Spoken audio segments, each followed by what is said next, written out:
We're going to cover a lot today about qualified longevity annuity contracts, including the disadvantages.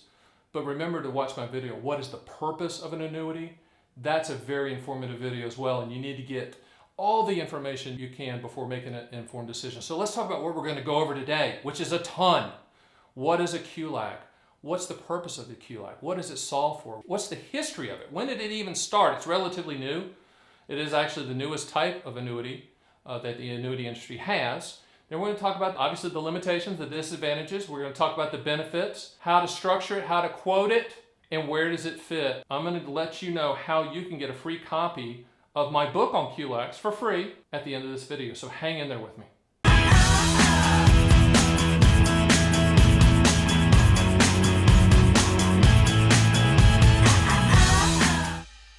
So before we get to the disadvantages of a QLAC, Qualified Longevity Annuity Contract, let's talk about what it is. In essence, a QLAC is a deferred income annuity. It's a deferred income annuity structure that can be used in your traditional IRA only. Okay? So with a deferred income annuity, you can use money to defer up until age 70 and a half. Once you're deferring past age 70 and a half with a deferred income annuity, it turns into a Qualified Longevity Annuity Contract. So that's what a QLAC is. So what's the history of a QLAC? How did a QLAC, Qualified Longevity Annuity Contract, appear on the scene? Well, in 2014, our friends at the IRS and the Treasury Department came up with an idea of encouraging everybody with a traditional IRA, and they also designed it for 401ks, but for traditional IRA holders, how can we encourage them to start a future income stream, to plan for future income? Because Social Security was not put on the planet as the primary lifetime income pension source. It was never designed for that. So what the Treasury Department and the IRS said, hey, we're going to allow people within their IRA to buy a qualified longevity annuity contract to solve for future income,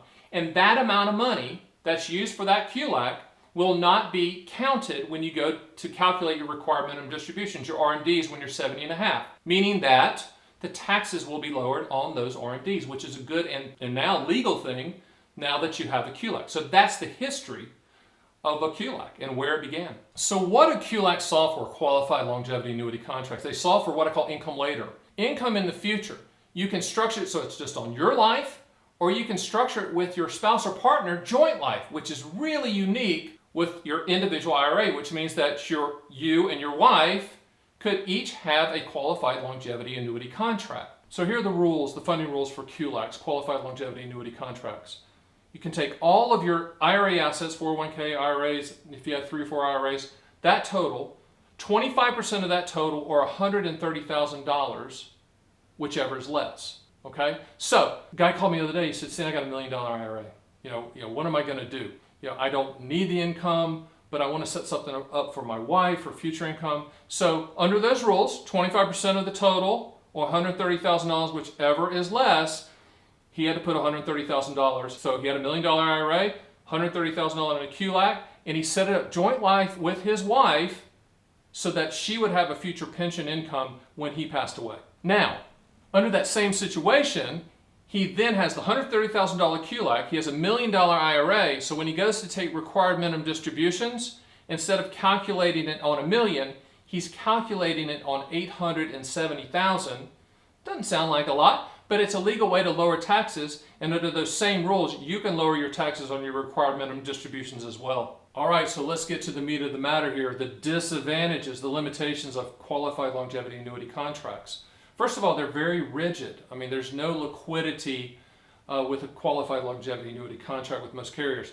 They're not going to allow you to pivot, get all this income, and all of a sudden cash it out. The IRS and the Treasury didn't want that. They wanted you to plan for income, and they wanted to make it almost irrevocable so that that income stream would be in place to complement your Social Security. So there's some method behind the madness, but it certainly is a disadvantage and a limitation. Another one is that there's no trackable interest growth during the deferral years. So you're saying, so if I put it in at age 70, buy a QLAC at age 70, and I start the income at age 75, what's the interest on that? There's no trackable interest, but the longer you allow an annuity company to hold on to the money, the more they enhance the payout. In the South, the longer it cooks, the more you get. So the longer you let the money cook, the more they're going to pay you on the back end. Remember that the payments are based on life expectancy primarily, not interest rates.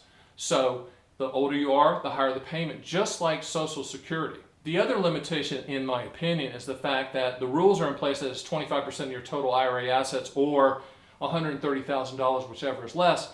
Boy, I wish that was higher for you IRA holders out there. I think it's going to incrementally grow, but for now, $130,000 or 25% of your IRA, whichever is less, are the current rules. So what are the benefits? The benefits are numerous on qualified longevity annuity contracts, in my opinion. In my opinion, they should be the #1 sold annuity type in the country because everyone has an IRA. Everyone needs income, with 10,000 baby boomers retiring every single day. Most need income for at least one spouse. So the benefits are numerous. I mean, you can structure it your life, you can structure it joint life, you can structure it so that 100% of any unused money goes to the listed beneficiaries of the policy. You can ladder QLAC contracts, qualified longevity annuity contracts. In other words, you can take the $130,000 amount, split it in two, and say buy a $65,000 QLAC starting at age 75 and the other 65 starting at age 85. So that's pretty cool as well. So you can customize that, and also remember that you don't have to start the income at 85. A lot of people say, well, I don't want to buy a QLAC because I don't want to start it that late. You can start it as early as age 71 and as late as age 85. At age 85, you have to turn on a qualified longevity annuity contract income stream.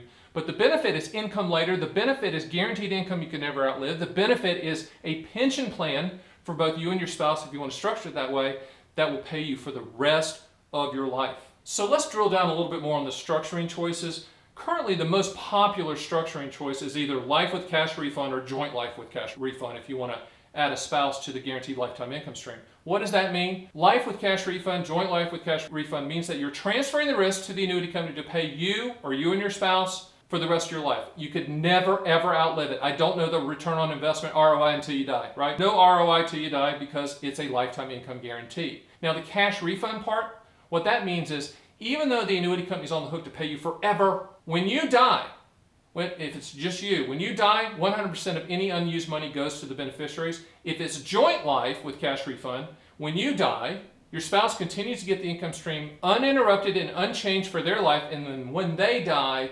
whatever's left in the account goes to the beneficiary. Just remember that all annuity income is a combination of return of principal plus interest. Now, the highest contractual payout that you can structure with a QLAC is life only or joint life only, but understand when your Learjet hits the mountain, money goes poof. Most people have worked really hard to put money in their IRA, and they choose the cash refund option with the life guarantee because they want 100% of that hard-earned money to go to their beneficiaries if they die early, but they still want that guaranteed lifetime income stream.